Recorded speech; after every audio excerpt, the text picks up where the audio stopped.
Hello everyone and welcome to Quest and Chaos. Tonight we are playing the game Adventure Begins for ages 10 and up.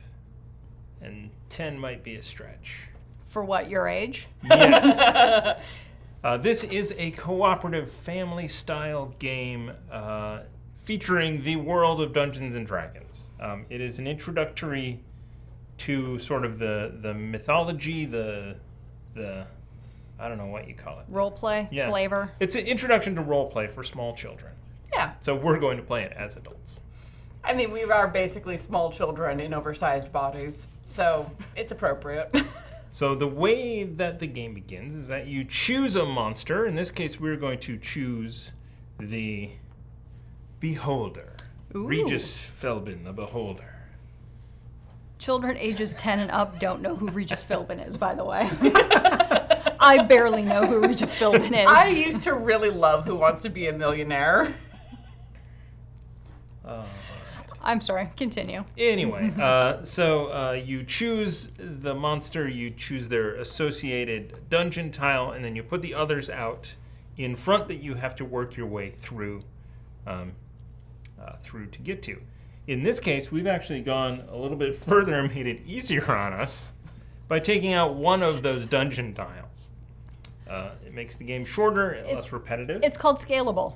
Yeah. It is. So that is, somebody on the Board Game Geek suggested that as a way to scale the game down because it does get more difficult with fewer players. So we have Gauntle Grim, which is where the Beholder lives, and then Mount Hottenau, where there's a fire giant, although we're not playing that, and then Winterwood, which is some other monster. Great. Possibly the Green Dragon? Death Sleep. Oh, yeah. Ha!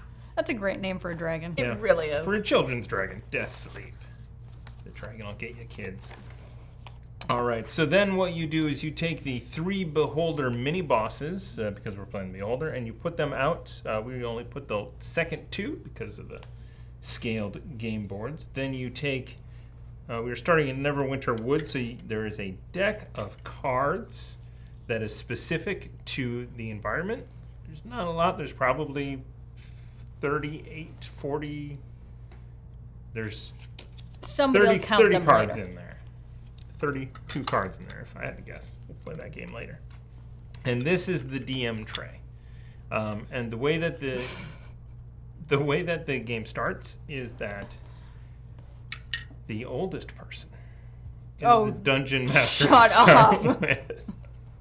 So I'm just gonna hand that over to you, Amy. Thanks. Thank you.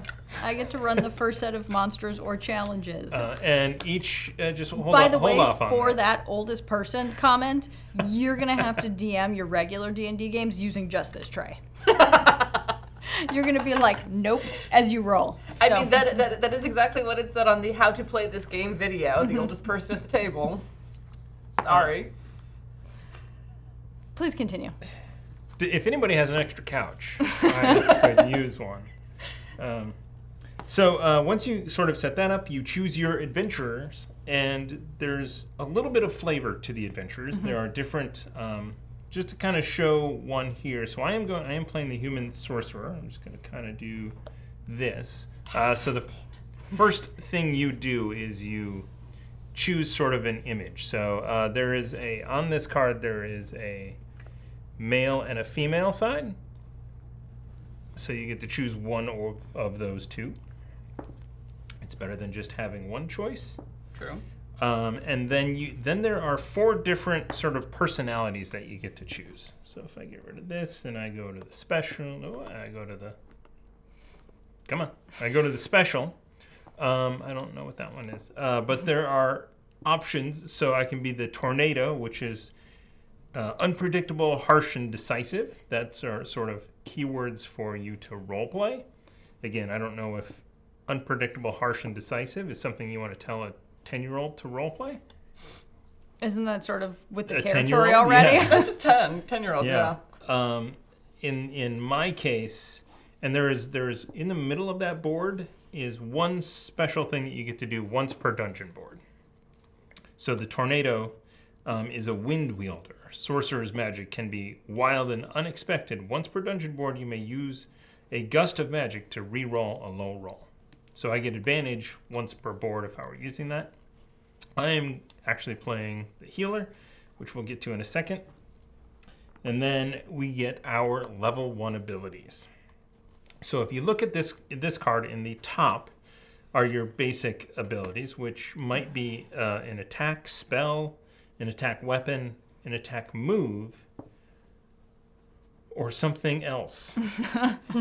Or that fourth magical thing. How about a spell? Did you cover the spell? I did spell. The weapon, what else could the it move? be? I don't know. Maybe we'll encounter it at some point, or we won't. We'll find out. So the way so if you see that, the top one says 5+ on the D20. 20 does. I don't know if that's Burning Hands, but on my card it says Burning Hands, which if I roll the die, and 18, so that's above a 5, I do 1 point of damage. If I decide to use the magic missiles in my card here, which is 12+, which you have to declare ahead of time. You roll 15 above, I do 2 points of damage. And then there is the sort of describe what you want to do attack, which is almost always the best thing to do in my opinion. Not always, but almost always, where you come up with something fun to say and then you get to roll. It's really kind of all that it is. 1 through 10, nothing happens. 11 through 16, 2 points of damage for the level 1. 17+, you get a point of damage, and you stun the monster so they can't attack you. You then get to go to level 2. At a certain point, we will level up in this game, at which point, for instance, I have Meteor Storm, which is 5+ on the die, does 2 damage, 12+ on the die does 3 damage, and one of those is an attack spell, and one is an enchanted weapon, so it's a weapon attack. So there are certain things that have harder to hit if you're using magic or a weapon. And then the same thing, it's a special, you make something up, attack. Be creative. And that's kind of, so at the end of it, you're going to have a character sheet that looks like that. And that is what my character sheet kind of looks like. And your death tracker. Yep, and my death tracker. I'm sorry, health tracker. So that is the character abilities. We have all chosen things to be. We each get an item from the backpack. Oh, wait. I have a backpack. I have my backpacks. I don't have a backpack. Well, Yep. Do I need something from the backpack? I don't even Yes. know where the backpack. It's under the tile. Yep. So my. I thought he'd done all of this. Me too. So I'm a burglar. I have a burglar's backpack. So in my little backpack, I have a crowbar, a large ball of yarn, which is great for knitting sweaters later in between the dungeons, a grappling hook, and lock and chain. So I'm suspecting that I'm going to have to bring some of these items into play at some point in time. And these are, for the most part, flavor. Just wait and see. Okay. I'm going to use my yarn, You're- to spin a web to entrap someone. That's There we not go. flavor. Yeah. That's real life.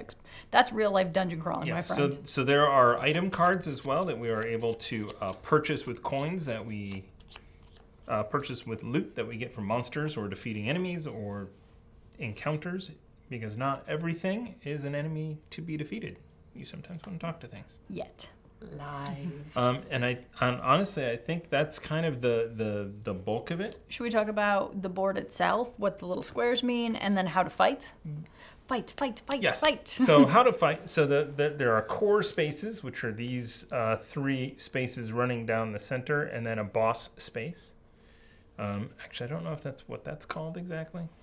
Or mini boss space. Mini boss space or objective space. It's something. And then you have monster spaces off to the side.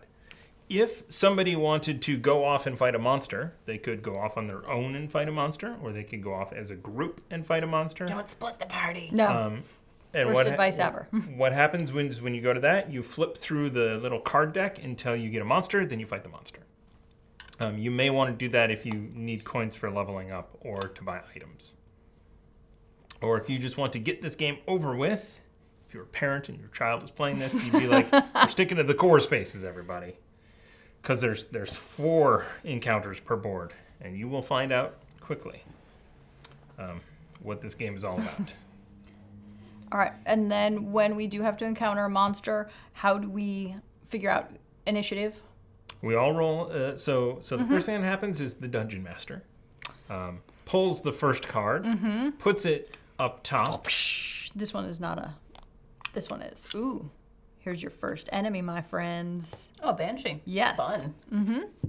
And you get to read the flavor text that is on the back of that. Okay.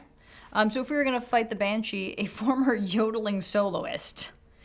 She was apparently an opera singer in her past life, quite infamous. Probably an old friend of mine. Possibly. This Banshee could topple snow off a mountain long before she died and gain supernatural volume. The cards are very cute and very interesting. I don't know if I'd call her cute. I mean, that's all subjective, sir. Well, I mean, just kind of cheating here. One of the items that you could get is actually a baby owl bear. Oh.